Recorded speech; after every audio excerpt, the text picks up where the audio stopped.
Barbie Fortes update. Yan ay story ni Barbie. Ang morning run dyan sa Ayala Avenue. Kasama niya si Daddy Tony. Yan, spotted pa nga si Barbie. Ito yung video.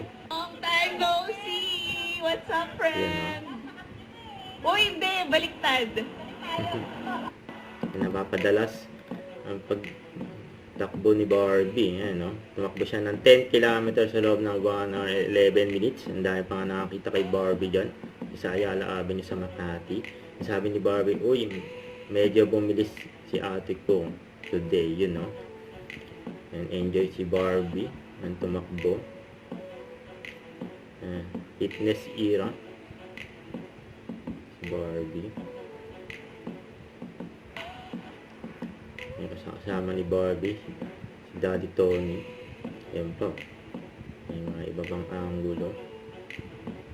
And enjoy. And Barbie. Yan tumakbo. Ito pa yung lupang video ni Barbie. Yan, no?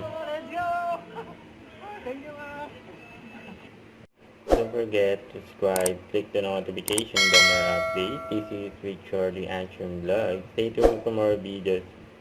See ya.